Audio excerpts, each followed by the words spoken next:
The last few days have been absolute hell for Rockstar. I'm not exactly the biggest Rockstar fan when it comes to how they handle GTA 6. These guys have had us waiting for this game for so long that GTA 5 has literally survived 3 generations of consoles. At this point, GTA 5 has had longer careers than most football players. So trust me, I understand why people are desperate for GTA 6 information. Every time there is a leak, obviously I want to see it too. You show me a car, a new gameplay mechanic, something about the police system, or some little crazy detail Rockstar hasn't told us about yet. Of course I'm gonna be interested in it. We have been starving for information about this game. But honestly, I think it's starting to go too far. I understand 1 leak, I understand 2, even 3. Alright, whatever. But at this point, Cyberleek is dropping GTA 6 information like he's Rockstar's social media manager. Every time you open Twitter, there's something new. Like, bro, Rockstar themselves don't even talk about GTA 6 that much. And before somebody starts typing, why are you defending a multi-billion-dollar company? I couldn't care less if Rockstar CEO has to wipe his tears with $100 bills tonight. I'm talking about the actual developers working on this game. These are normal people who spent years building something that they probably want us to experience in a specific way. Think about it. Imagine you and your boy spending years working on a project. You have been planning it, working on all the little details, and you finally get to the point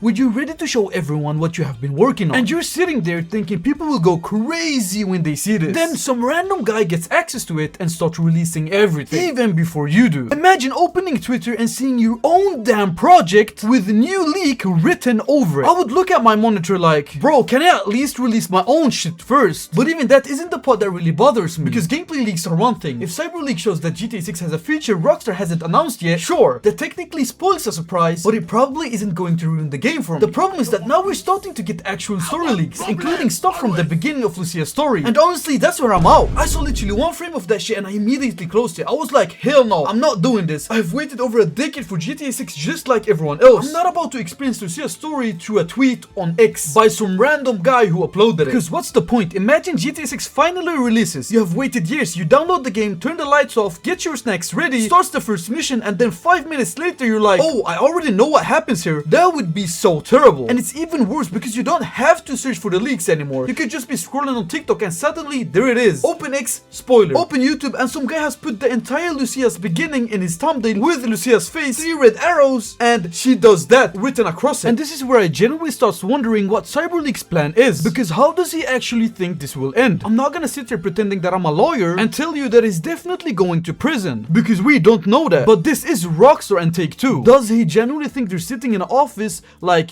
damn bro, he got us, fair play? There could obviously be serious consequences depending on where this material came from and how it was obtained. But even ignoring all of that, I just don't understand where the end goal is. You get followers, attention, and everybody talks about you for a while. And then what? You became known as the guy who spoiled one of the most anticipated game ever made. And look, I'm not gonna sit here and act like I suddenly hate every GTA 6 leak, because I would be lying. If somebody leaks a crazy new feature tomorrow, there's a very good chance my dumbass is clicking on it. I wanna know about the cars, alright? I wanna know about the world. I wanna know about all the ridiculous little details Rockstar has added. That stuff gets me more excited to play the game. But story leaks do the exact opposite. They take away something that you only get to experience once. You only get one first playthrough of GTA 6. You only get one first reaction to whatever happens to Jason, Lucia, and the rest of the story. After waiting this many years, I would rather experience those moments inside the actual game than through some blurry leak on my phone. I get if you leak the cars, and I get if you leak some random gameplay mechanic. You can tell me that Jason gains 14 pounds if eating too many burgers. I would probably watch it, but please leave the story alone, because there's a difference between making people more excited for GTA 6 and ruining GTA 6 before we even get the chance of playing it.